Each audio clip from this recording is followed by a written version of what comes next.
आप सभी को मेरा सादर प्रणाम है। आप सभी को मेरा यूट्यूब चैनल अहिल्या की दुनिया में स्वागत है।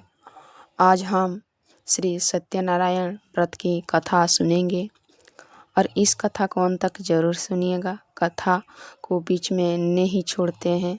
चलिए कथा शुरू करते हैं। प्राचीन काल में एक धर्मपरायण और धनी व्यापारी रहता था।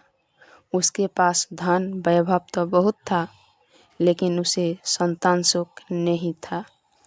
उसी कारण वो और उसकी पत्नी सदैव दुखी रहते थे। एक दिन व्यापारी ने किसी ब्राह्मण से श्री सत्यनारायण भगवान के व्रत का महत्व सुना। ब्राह्मण ने बताया कि यह व्रत सच्चे मन और श्रद्धा से करने पर संतान सुख, धन और सौभाग्य प्रदान करता है। यह सुनकर व्यापारी ने भगवान सत्यनारायण से प्रार्थना की और मन्नती मांगी कि यदि उसे पुत्र की प्राप्ति होगी तो वो व्रत विधि पूर्वक सत्यनारायण का व्रत करेगा और ब्राह्मणों को भोजन भी कराएगा। कुछ समय बाद भगवान की कृपा से उसकी पत्नी गर्भवती हुई और उचित समय पर एक सुंदर पुत्र का जन्म हुआ। व्यापारी और उसका परिवार अत्यंत प्रसन्न हुआ, किंतु व्यापारी में व्यस्त होने के कारण वो अपनी मन्नती को भूल गया। कुछ वर्ष बाद व्यापारी अपने पुत्र के साथ व्यापार के लिए समुद्र यात्रा पर निकला। मार्ग में उन्होंने एक नगर में विश्राम किया। वहीं इस नगर के राजा ने सत्यनारायण व्रत का आयोजन किया था।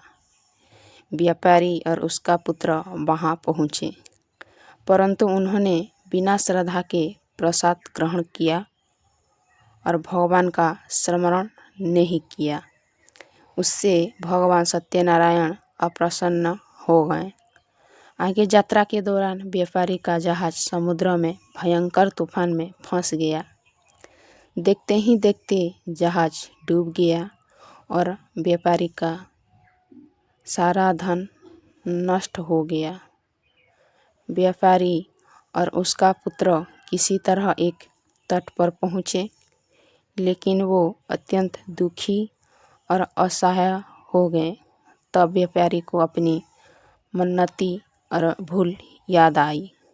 उसने भगवान सत्यनारायण से क्षमा मांगते हुए व्रत करने का संकल्प लिया।